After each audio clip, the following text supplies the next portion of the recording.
Hi, it's Wyndham. What is it that prevents you from embarking on the adventure to create change?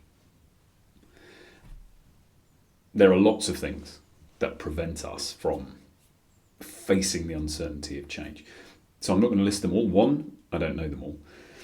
And two, if I did, this video is going to be about 27 hours long. But I want to focus on two. And these are two that I have a very strong opinion about.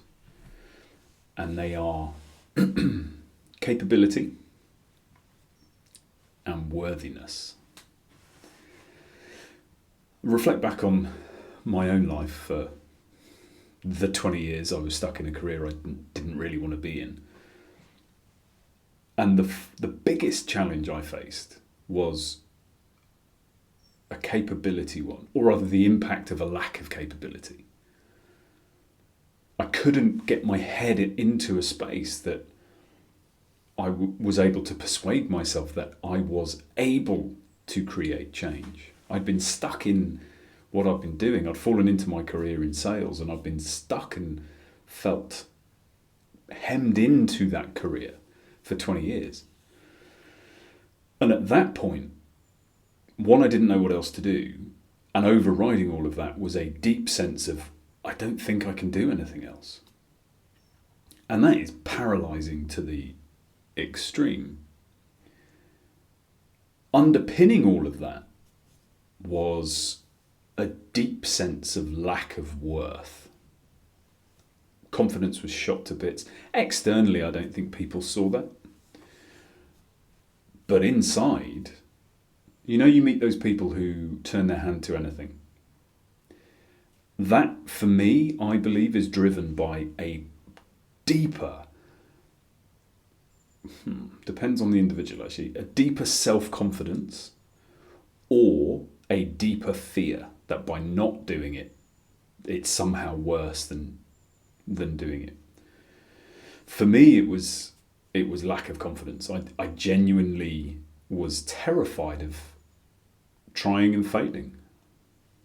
And if you read any Professor Steve Peters, author of the Chimp Paradox, I think he's got a new book, Path Through the Jungle. He talks about the fact that we're not afraid of failure. We're afraid of not being able to cope with the consequences of failure. And when I heard him say that resonated so loudly, because in my mind I was saying, I'm miserable doing what I'm doing. I don't really know what else to do. And actually, when things come up, I'm terrified, because what if I don't succeed at those? Where does that leave me? Because I was scared that the more if I tried things and failed at them, the narrower and narrower my world would become. It's this reverse logic that is like, well, if I don't try it, I can't prove to myself that is non-viable. Whereas actually what I benefited from eventually was going, I'm going to try that and see what happens. I'm going to learn something along the way.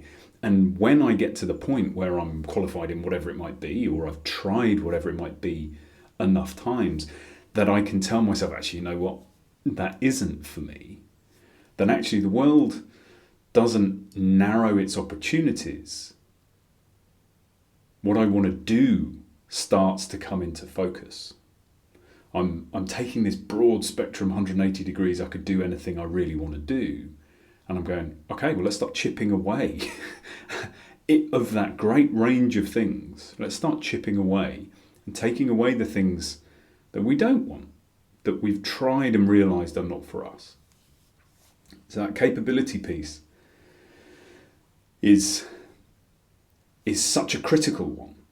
The idea that we are capable of creating what we really want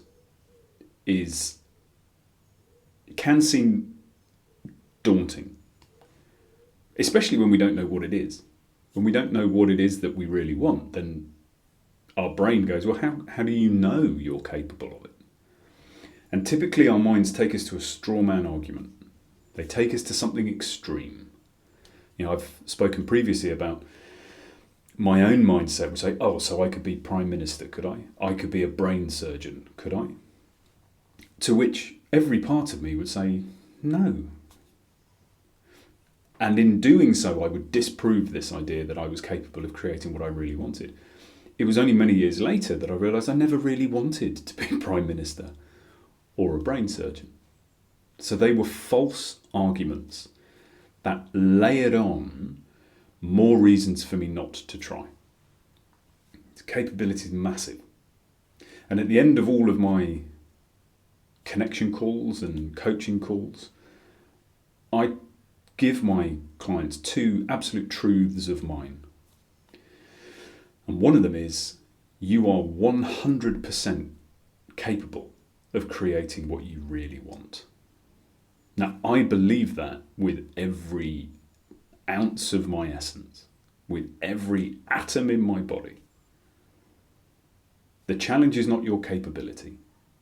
The challenge is figuring out what you really want. And then when we get to the worthiness, this is heartbreaking. When I reflect on myself for so long, it's, of course, we are all worthy of living lives that we want to live, that we really want to live.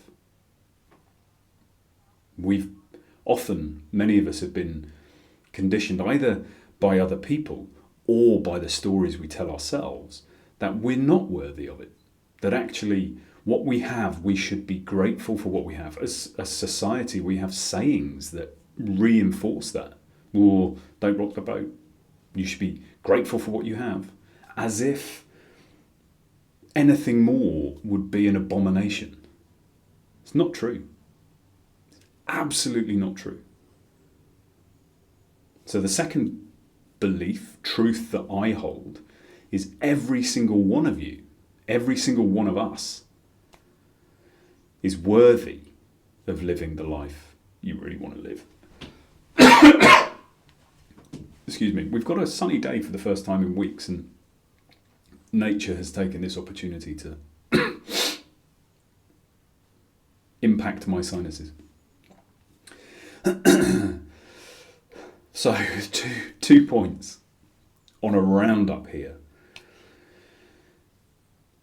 Can you get to a place where you recognise your worthiness?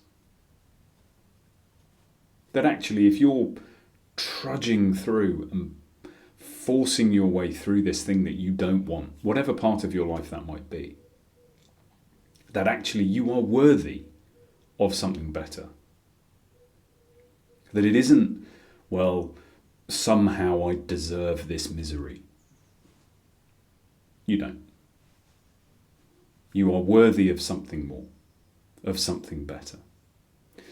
And the second thing, you are absolutely capable of creating it. And if you can't yet find your way to that belief, search out people who can. Search out people who have walked that path before, who have created change before, and talk to them. Find out what they did. Because I guarantee anyone who has created significant change in their life, moving from a place of miserable success to a place of joyful success, has had to take the step in the face of not knowing, in the face of uncertainty. And to do that, they have had to, at some level, believe themselves worthy of something different and believe themselves capable of creating it. I leave you with that. I wish you a peaceful and joyful few days, and I will speak to you soon.